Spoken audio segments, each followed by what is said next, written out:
안녕하십니까. 게이밍 문맹입니다. 오늘 영상은 지금 전체적으로 거시적 환경이 조금씩 뭔가 개선되는 듯한 모습을 보이면서 미국 증시가 그리고 뭐 한국 증시도 마찬가지로 조금 상승하는 모습을 보여주고 있습니다.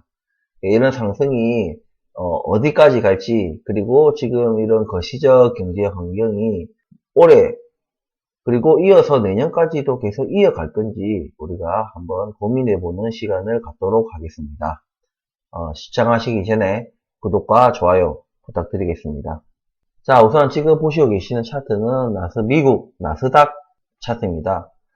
지금 여기 보시면은 이제 전고점, 이제 직전 고점을 일단은 뚫어내고, 원래는 이렇게 아래, 여기 하단선을 뚫고 아래까지 내려갔다가 다시 왔지만 전고점을 뚫지 못하고 다시 무너지는 모습이 보였지만, 역시나 다시, 재차 시도한 끝에 뚫어내고, 지금, 제가 여기 꺼놓은, 저는 여기 정도가 지금 가을 랠리의 끝이라고 보고 있어요. 여기가 얼마냐? 나스닥 기준으로 12,000에서 12,300 여기에 진입을 하면 비중을 이제 줄여나가는 그런 작업을 저는 할 거예요. 그리고 좀 더 탄력받아서 만약에 12,000에서 12,300을 뚫고 이제 13,000 여기가 13,000입니다. 13,000 올 때까지 기다리는 것은 조금 이제 확률적으로 우리가 리스크 관리 차원에서는 좀 무리수가 있어요. 도달할 수 있죠. 13,000 도달할 수 있는데, 그래도 우리는 확률적인 게임이고, 이기는, 주식 투자를 하기 위해서, 좀 더 보수적으로 접근하기 위해서, 12,000에서 12,300에 이 구간에 진입을 하게 되면, 이제 비중을 조금씩 분할해서, 이제, 나갑니다. 왜냐면 12,300을 넘어서서 13,000을 향해 가더라도, 우리가 지금 인지하지 못하고 있는, 지금 사실상 우리가 인지하고 있는, 할 수 없는 그런 상황에서 뭔가 한 개씩 빵빵 터지긴 해요. 빵빵 터지긴 한데, 그것이 시장에 주는 충격이 조금 뭔가 덜하다 이런 느낌이 있습니다. 우리 이번에 FTX 사태도 그렇고, 예? 그러니까 이게 우리나라도 뭐 이제 부동산 PF 사태 뭐 이런 것도 있었고, 미국 뭐 국채 관련된 이슈, 그러니까 일본이나 중국이 이제 급격하게 이제 미국 국채를 팔므로 인해 가지고 일어날 수 있는 그런 리스크, 여러 가지들이 전혀 우리가 생각하지도 못하던 부분에서 빵빵 터지긴 하지만 시장에서는 뭔가 다 흡수하고 이겨내고 있습니다. 근데 여러분들 지금 제가 가을 랠리를 얘기를 하고 계속 주장을 해왔고, 지금 마지막 제가 이번 기회에 뭐 못 살리면 이제 가을 랠리는 제가 틀린 거예요. 개미문명이 틀린 겁니다. 이번에 못 살린, 사실 뭐 가을은 이제 다시 이게 내려왔다가 올라가기에는 시기적으로 일단은 뭐 가을이라는 이런 단어를 붙이면 안 되겠죠. 예. 가을 랠리는 사실상 없기 때문에 개미문명이 좀 틀렸다. 예. 그래서 보시면은, 이번 이제 여기서 여기 12,000에서 12,300 여기 도달해야지 그래도 개미문명이 뭐 재수로 맞췄는지 실력으로 맞췄는지 모르겠지만 개미문명이 말한 가을 랠리 그거에 도달했다, 뭐 적중했다, 이렇게 그래도 뭐 위안을 삼을 수 있을 것 같은데, 일단 도달할지를 보고, 그리고 이게 탄력을 받아서 13,000까지도 갈지. 하지만 우리는 12,000에서 12,300 요 구간부터 우리가 비중을 조금씩 분할해서 비중을 줄여나가는 작업을 할 것이다. 지금 그냥 놔두면 안 되냐? 계속 쭉 가면 되지 않느냐? 뭐 쭉 가면 좋겠죠, 당연히. 쭉 가면 좋겠지만, 여전히 제가, 특히 미국 주가에는 이 경기 침체라는 것이 반영이 안 돼 있습니다. 왜 경기 침체라는 게 반영이 안 돼 있냐면, 경기 침체가 오기 전에 미 연준이 이제 피봇을 해서 예? 피봇을 해서 막아줄 거라는 어떤 기대감이 있었어요. 죄송합니다. 있었는데, 사실 좀 미연준에서 어떤 이 경기 침체나 뭐 이제 주식 시장의 어떤 침체 뭐 이런 것들을 막아주기 위해서 피봇할 것이냐 아니다 이거죠. 다만 지금 미 연준이 급격하게 금리를 올리는 데 있어가지고 가장 좀 걸림돌이 뭐냐면 국채, 미국 국채. 이거는 뭐 좀 저저번인가? 하여튼, 이거 설명을 해드렸는데, 이미 지금 미국 국채는 이제, 제일 이제 많이 들고 있는 데가 어디겠어요? 예, 미국 연준이죠. 연준이 돈을 풀면서, 뭐, 어마어마한, 이제 미국 국채를 가지고 있고, 두 번째는 뭐, 일본? 중국? 뭐, 이렇겠죠? 이 정도인데, 얘네들 세 명이 다 팔고 있어, 지금. 미국 연준은 지금 이제, 긴축을 하면서, 이제 금리를 올리는 것 더하기, 유동성 자체를 빨아들이는, 지금은 이제 유동성 긴축을 하고 있는 거죠. 그것을 미국 국채를 시장에 내다 팔아서 달러를 빨아들이고 있는 그런 형국이고, 일본은 자기네들 환율 문제 때문에, 뭐 중국도 마찬가지죠. 중국도 마찬가지로, 왜냐면 일본하고 중국이 상대적으로 좀 금리가 낮잖아요. 예. 일본은 뭐 이제 오래된 경기 침체, 거의 이제 40년이 다 되어가요. 이제 40년이 다 돼가는 일본의 오래된 잃어버린 이제 20년, 30년, 이제 40년을 바라보고 있어요. 일본의 잃어버린 그 40년, 그 문제, 그 오래된 그 디플레이션 때문에 일본도 쉽사리 금리를 올리지 못하는 상황에서 자꾸 미국이 금리를 올리니까 자기네들 통화 가치가 상대적으로 떨어져 버리죠. 계속해서 엔화가 뭐 미국 달러 대비 무슨 뭐 150을 찍었니만이 155니 뭐 계속 지금 그런 뉴스들이 나오고 일본에서도 참다 안 되니까 자기네들 가지고 있던 미국 국채를 내다 파는데 이거를 이렇게 뭔가 좀 팔 때 이렇게 약간 이렇게 분할해서 나누어서 파는 것이 아니라 정말 막 뭔가 이 환율 시장에 영향을 줄 정도의 많은 양을 한 번에 확 풀어버리는 거예요. 이런 것들이 이제 뭔가 시장에 뭔가 막 꿈틀꿈틀, 예. 왜냐면 이것이 자꾸 이제 거기다가 이제 중국까지 같이 이제 내다 팔고 있는 형국이죠. 이 세 국가가, 예, 미국 국채를 내다 팔고 있으니까, 미국 국채는 어떻게 돼? 미국 국채 가격은 떨어지고,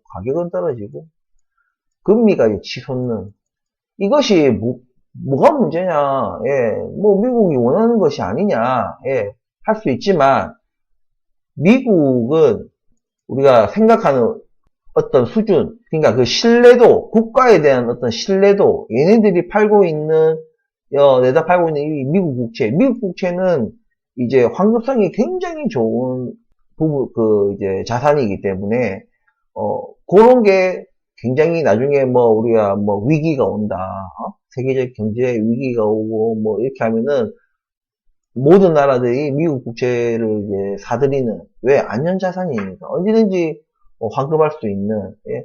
그리고 절대 뭐 망할 일이 없는 그런 게 이제 미국 국채인데, 이게 이 정도로 이제 금리가 치솟고, 예, 자기가 미국 연준이, 해놓은 어떤 그런 기준금리를 훨씬 넘어버리고, 이 말은, 금리가 오른다는 말은 그 국채를 발행한 국가에 대한 어떤 신뢰도, 달러 패권, 이런 거에 대한 신뢰도가 떨어진다는 얘기예요. 이건 굉장한 엄청난, 우리 전 세계적으로 어마어마한 파장을 일으킬 문제이기 때문에 미국에서도, 연준에서도 정말 신경을 안 쓸 수가 없는 그런 부분이 있고, 지금 현재로 계속해서 좋은 뉴스들이 나와요. 좀 러시아 뭐 약간 퇴각한 거, 예, 헤르손 지역에서 퇴각한 거, 그리고 뭐 시진핑하고 또 바이든이랑 좀 뭔가 뭐 그렇게 막 좋은 그건 아니지만 워낙에 이제 뭔가 앙숙처럼 요즘에 지내다가 최근에 뭔가 그렇게 악수를 하고 국제회의에서 만나서 뭐 악수를 하고 뭐 또 바이든이 웃고 뭔가 아직도 여전히 대만 문제는 풀지 못했지만 그래도 어느 정도는 좀 완화적인 어떤 분위기의 어떤 사진이 찍힘으로 인해서 투자자들로 하여금 뭔가 조금은 안심을 시킬 수 있는 그런 픽처를 보여주고 그리고 물가는 지금 정점을 찍고 이제 7%대, 7.7%였죠? 7.7%대에 이제 진입을 했고 그리고 뭐 미 연준 내에서도 이제 여러 어떤 연준위원님들이 있는데 뭔가 완화적인 스탠스를 조금 보여주는 그런 부분도 없지 않아 있다. 이런 것들이 다 복합적으로 이루어져서 지금 이런 상승을 보여주고 있는데 거기다가 또 이번에 바이든이 또 승리하고 이러면서 그죠? 아 근데 왜 우리가 지금 가을 랠리를 여기까지만 봐야 되느냐? 예? 계속해서 그냥 대세적인 상승으로 뭐 볼 수도 있지 않겠느냐.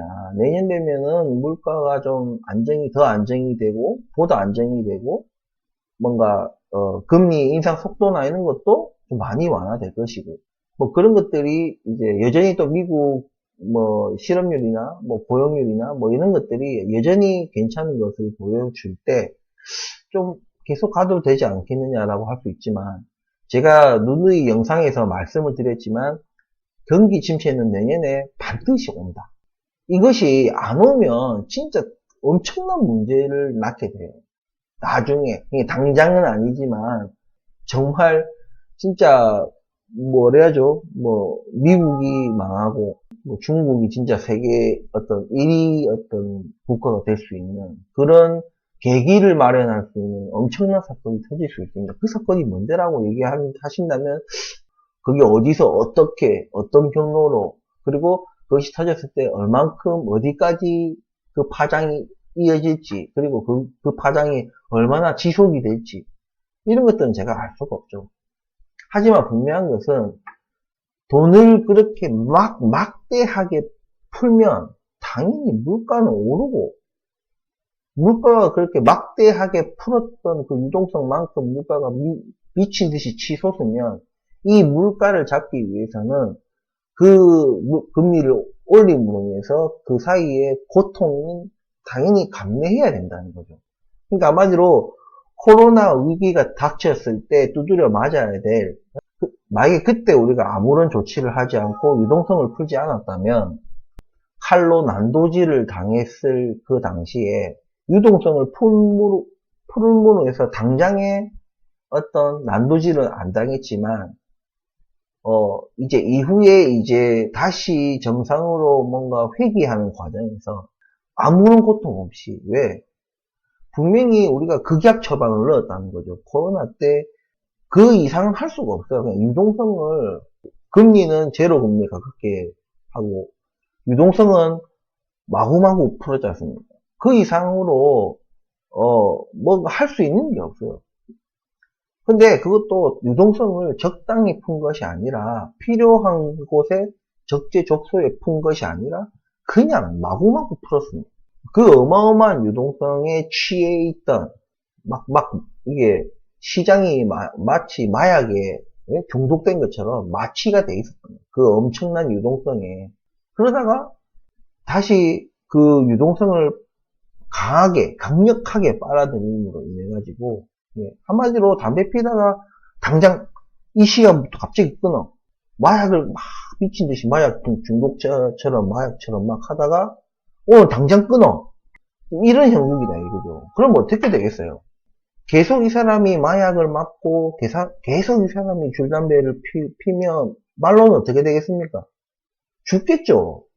그래서 지금 당장에 내가 뭔가를 죽음을 피하기 위해서 일단은 유동성이라는 동전의 양면을 가지고 있는 어떤 그것을 강력하게 투입을 했는데 그것에 취해 있다가 그것을 일단은 죽음은 피하고 이제 죽음은 피했으니까 이제 다시 얘를 이제 중독으로부터 이제 빠져나오게 되는 거예요, 시장은. 그래서 그거를 쭉 빨아들이는 과정에서 당연히 금단 현상이 일어나는 거죠. 예, 유동성, 예, 돈빨에 취해 있던 시장이 그 유동성에 의해서 그게 쭉 빨려나가니까 굉장히 이 금단 현상이 일어나는 거예요. 고통스럽죠. 안절부절 못하고, 불안하고. 반드시 우리가 이 유동성 긴축의 어떤 이 스탠스를 가지고 가게 된다면 반드시 겪어야 될 고통. 그 고통이 아직 시작 안 됐다 이거예요. 지금 우리 이 주식시장은 제가 미래를 먼저 선반영한다 했잖아요. 선반영한다. 그러니까 주가가 떨어졌다고 우리가 고통스러운 게 아니라고요. 아니 물론 내가 투자했던 것보다 많이 떨어졌기 때문에 그 자체가 고통스러울 수 있는데 그 고통과 실제 경기 침체는 좀 다르다는 얘기입니다. 실제적이다. 뭐냐면은 뭔가 회사에서 뭐 정리해고를 당할 수도 있고 대량 해고 사태가 일어날 수도 있고 아니면 뭐 기업이 부도가 나서 다 뭔가 직장을 잃을 수도 있고 당연히 시장 분위기가 그러니까 멀쩡한 기업들도 고용을 줄이고 금리가 오르니까 사람들이 돈을 잘 안 쓰는 거예요. 뭐 이런 환경에 돈을 안 쓰면 내수 신작이 안 되고 소비 신작이 안 되니까 기업들은 또 생산량을 줄이고 생산량을 줄이면 기업들은 또 뭐 매출이 줄고 기대치가 많이 낮아지겠죠. 이런 것들이 다 이제 악순환이 되는 거예요. 그것이 이제 경기 침체라는 예, 네 글자로 표현을 할 수 있는 겁니다.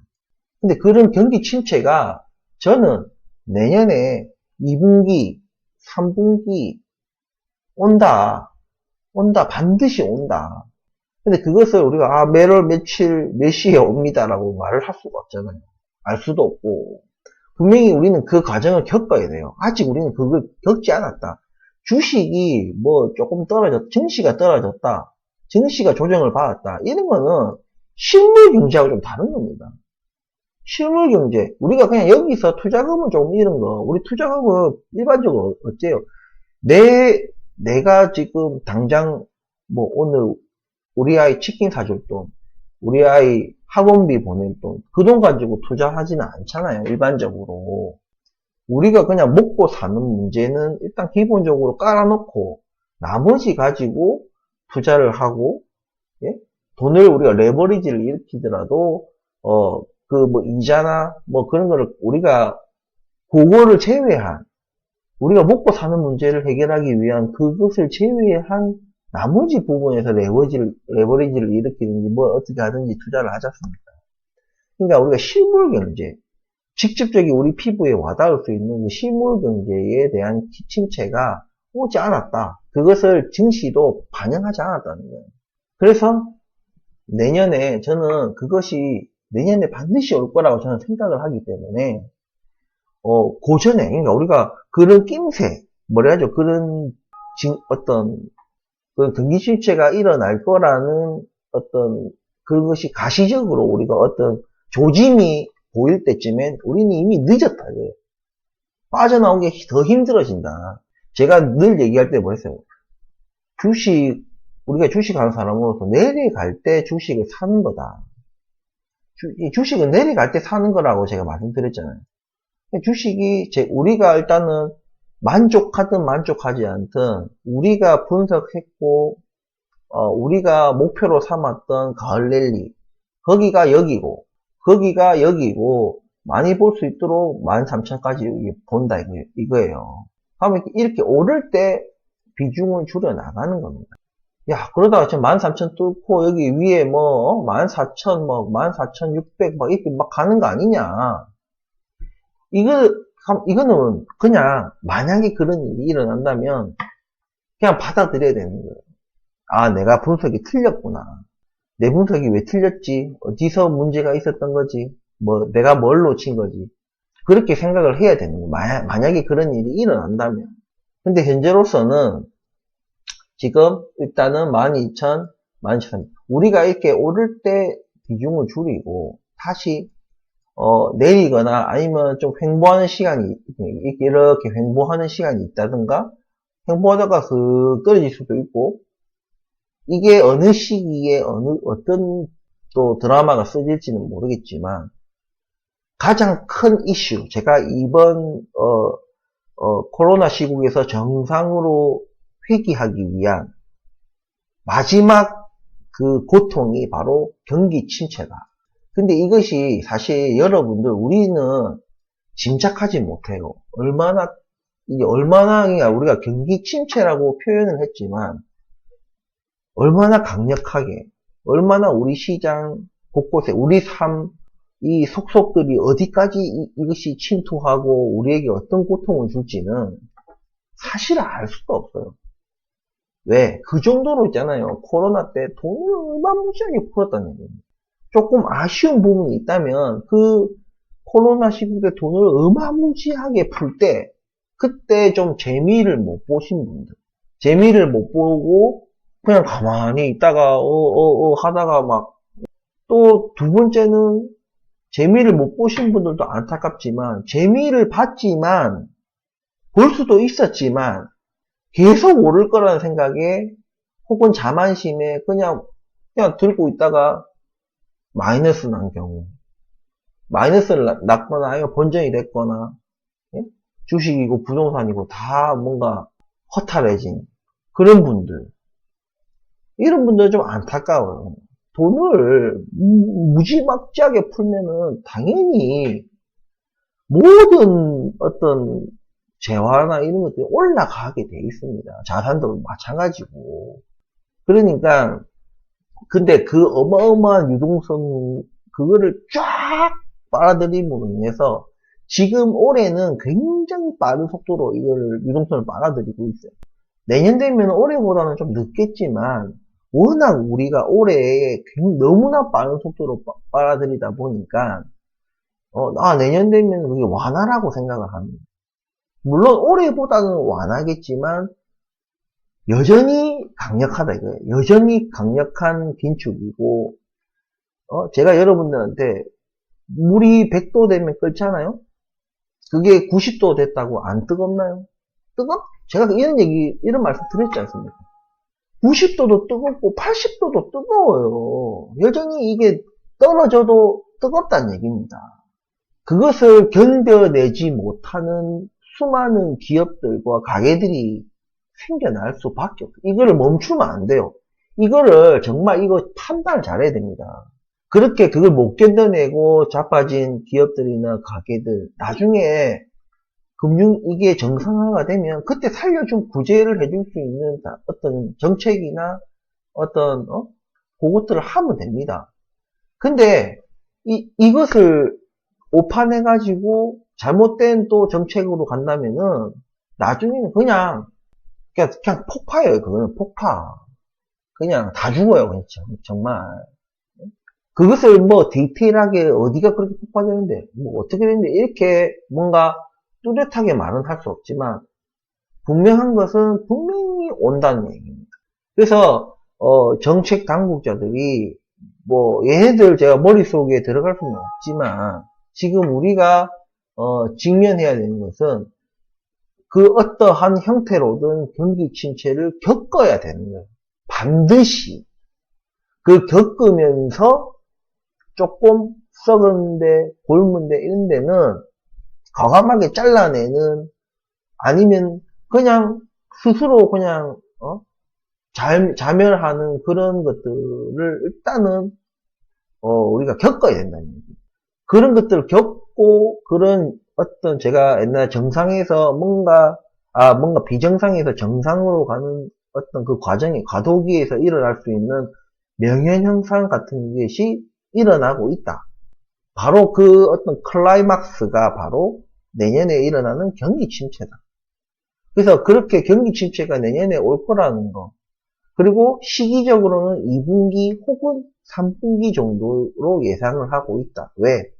급격하게 우리가 올해 올렸던 이 금리 인상, 이 파워풀한 이 금리 인상의 어떤 후행적으로 실물에 반영되는 것이 6개월에서 1년이라 봤을 때 그 시기가 내년 2분기에서 3분기 정도다.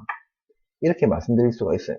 그렇기 때문에 우리가 이번에 가을 랠리든 이것이 가을 랠리 때까지 이게 도달하지 않고 약간 초겨울 랠리, 초산타 랠리까지 겹쳐져서 어쨌든 요 지점에 도달을 한다면 비중을 조금 줄이시는 것을 저는 좀 추천을 드려요. 그리고 내년까지 조금 스탠바이 쪽에 좀 기다리면서 좀 상황을 지켜보는 그런 것이 되지 않겠느냐. 저는 이런 것들을 생각을 합니다. 지금도 우리가 지금 거래량들도 우리가 보시면은 지금 급격하게 어제 이러한 거래량들이 터지고 이 거래량이 터졌을 때 나중에 우리가 내려올 때 다시 이런 거래량이 터지면서 내려올 거예요. 무섭죠? 예, 어마어마한 거래량이 터지면서 떨어진다는 것은 진짜 막 우리가 손도 못 쓰게 팍 폭발할 수 있는 겁니다.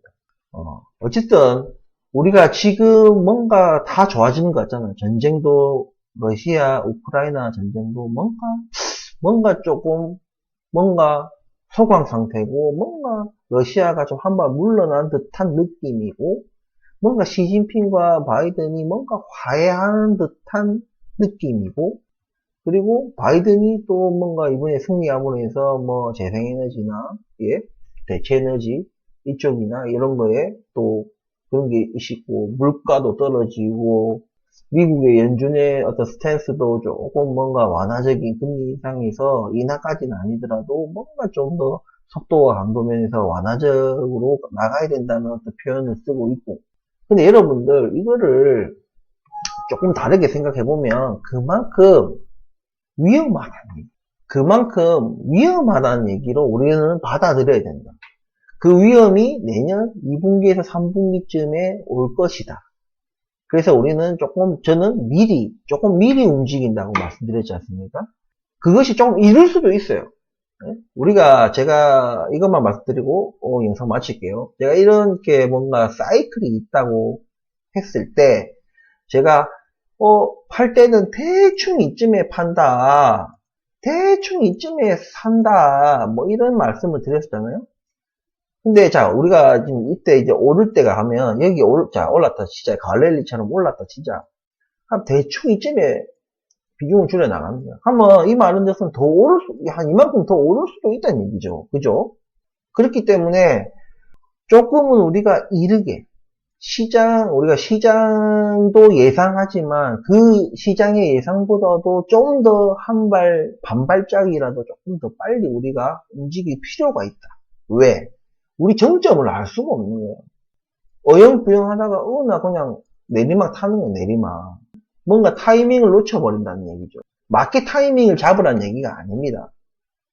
이렇게 분할해서 하는 것이 마켓 타이밍을 안 잡는 거예요.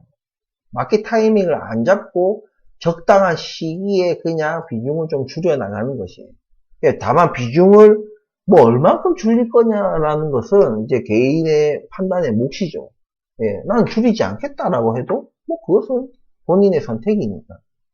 하지만 개미무명의 그 어떤 분석으로는 줄이는 것이 이때 이만큼이나 올랐을 때 줄이는 것이 내년에 경기 침체 때 또 다른 기회를 우리가 잡을 수 있는 그런 좀 현금 확보도 되고, 그죠? 또 다른 기회를 그렇게 잡을 수 있는 평단도 확 낮출 수 있는, 좀 뽕 먹고 알 먹고 할 수 있는 그런 어떤 투자기 때문에 일단 제가 개미무명은 그렇게 해나갈 것이다라는 것을 일단 구독자분께 말씀드리면서 구독자분들은 어차피 이런 것들을 이렇게 참고만 하실 뿐이고 본인의 또 분석법이나 본인이 또 생각하는 또 내년의 경기 이런 것들이 다르실 수 있기 때문에 본인이 또 비중을 어떻게 늘리고 줄이고 하는 것은 본인이 판단을 하시면 되지 않겠나 생각을 합니다.